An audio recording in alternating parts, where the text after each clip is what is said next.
It's happening. Adults across the country can buy cannabis. People have a lot of questions, so I invited some friends over to talk about it.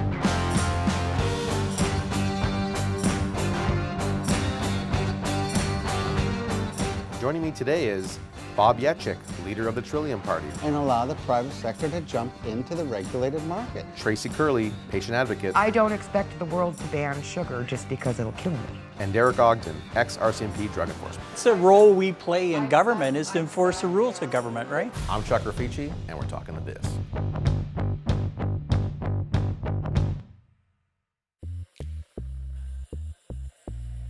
Canada's not the first place to legalize recreational cannabis.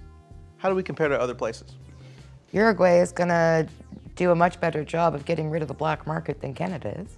I think we're still going to have a struggle, as is, battling black market, gray market, private market cannabis sales. Yeah, I think Canada will take a very cautious approach, and that's probably the right way to go. I think we're going to screw it up. Because one end we're going to be okay as far as the protection side. I really do believe that. But the other side where the consumer is, and we're going to get screwed over. It's really bad. See, there's still some money left floating around in this country, so the criminal element's going to figure out how to get it from us. If the other criminal element called the government, yes, I'm a bit bitter, doesn't get their share. So I got to ask, okay, so the protecting, you kind of glommed onto that. Define who needs to be protected from cannabis legalization. People that don't want to participate in it. For instance, if I'm the guardian of a child, if I see a crime element around a cannabis store because of some pricing issue, then I have the right to protect my children from that. I have the right to protect my neighborhood from that. Just like illegal cigarettes, illegal booze, illegal name Well, we're not talking about illegal anymore, though. We're talking about legal now. No, we're going to screw it up so bad, I'm thinking there's going to be an illegal element that is still there. And that's what I have the right to be protected from. I think people are going to be surprised on how strict the regulated market really is. It's going to look so much different than what I think is in people's minds, that I think they're going to be a little taken back in the beginning by just how regulated it really is. And then if you slap on top of that all the ban on the branding and it's radioactive granola. It's going to be interesting to see what the reaction is. Yeah, and I think you know, when we're talking about protecting the children and all of those things, I think the more normalized it becomes, the less attractive it will become to teens. You look at countries like Amsterdam, the Netherlands, where they've legalized, their teen use rate is much lower than ours because it's normalized. There's no rebellion in it. It's like wine in these countries. They grew up with wine being served at the table. So, at you know, the you're age of told 6. you're not allowed to have it as a teenager. Of course, you want it more. Make solid regulations and allow the private sector to jump into the regulated market. It's so simple, it's so easy, unless you want one cartel, I mean government, that wants to be in charge of it all and make all the money. Well, sorry, on that point, Bob, I think it's interesting. You know, we saw Canadian policymakers went to Colorado and other states, jurisdictions with recreational cannabis, and one thing that they heard, particularly in Colorado, was that they had issues with edibles and dosing and greenouts, if you will. You know, kids getting access. You know, when we get back to protecting kids, eating a cannabis-infused candy was a problem. And so, you know, we've seen the regulations shift. I mean, that's a really stark difference. In Canada, we can't even make those products. I mean, is that, are we going too far? Because there's a balance there. Oh yeah, we're definitely going too far. From a medical standpoint, people are like, well, why do they put it in candy? And I'm like, well, Mary Poppins taught us that a long time ago. A spoonful of sugar helps the medicine go down. Cannabis does not taste good. That's so ridiculous because in Canada, it's going to be age restricted. I mean, the only people that are going to be allowed to go into those stores are the people that when the government sets the age, they're going to have to be that age or older, right? Well, that kind of brings the difference that I see, particularly with Canada, a highly regulated approach that will loosen over time versus Colorado, which was a shoot first, aim second, and it's a very different retail experience for the customer.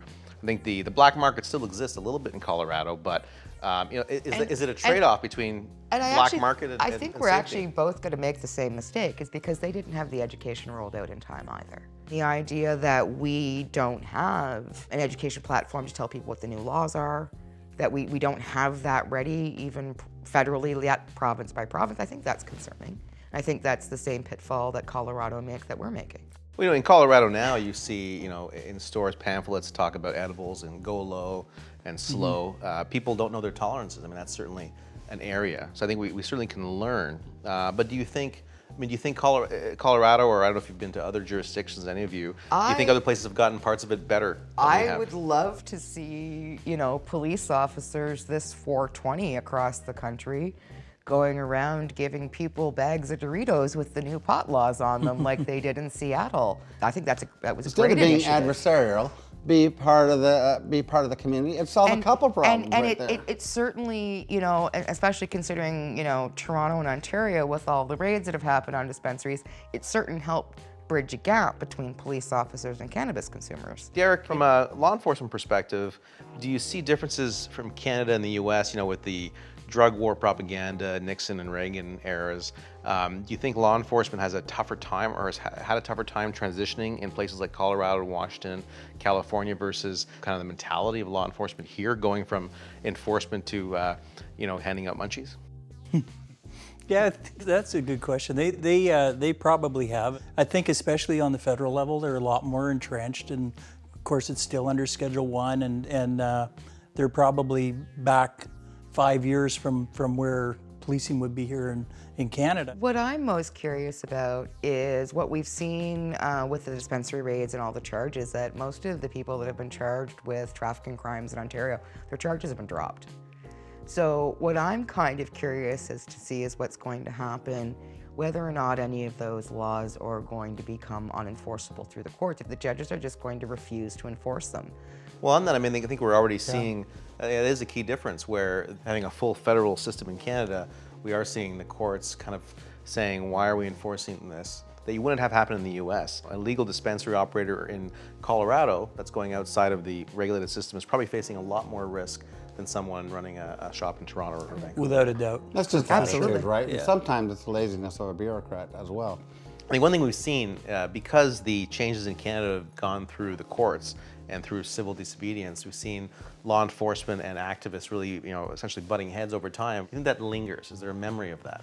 I think, you know, I will say it's gotten better. The raids that have happened in Toronto over the last couple of years, they've been basically nonviolent. Now, if you take that back to 20 years ago, when the first dispensary in this city was raided, It was a different time. it was a different time, and it was a very different thing. My fear is that as we get closer to legalization, that the militarized tactics and the violence may escalate, and I'm terrified. Well, it's the start of a transition.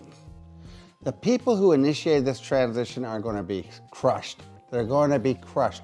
I dare somebody to open up a liquor store right now. We have an established liquor store model. I dare someone to say, oh, I'm going to be the free market liquor store down the street from you.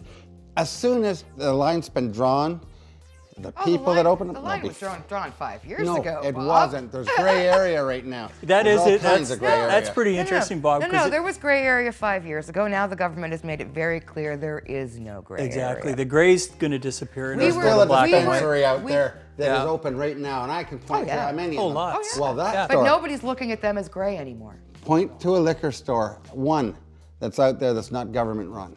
Yeah, at least we have federal legality, you know, which I think is quite different than our, you know, people operating in California and other kind of U.S. jurisdictions. I got to think that's probably a better situation for most.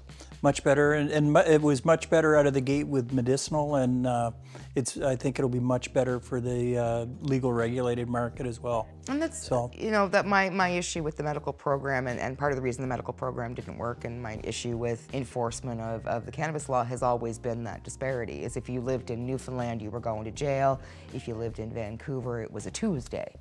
The fact that we've got a federal program, I think, is good for all Canadians. So if we've got a federal medical marijuana program and federal legalization, I would like to think that that is a really good start. Well, I think we're all abuzz from this great conversation. I think we'll stop here and look forward to next time.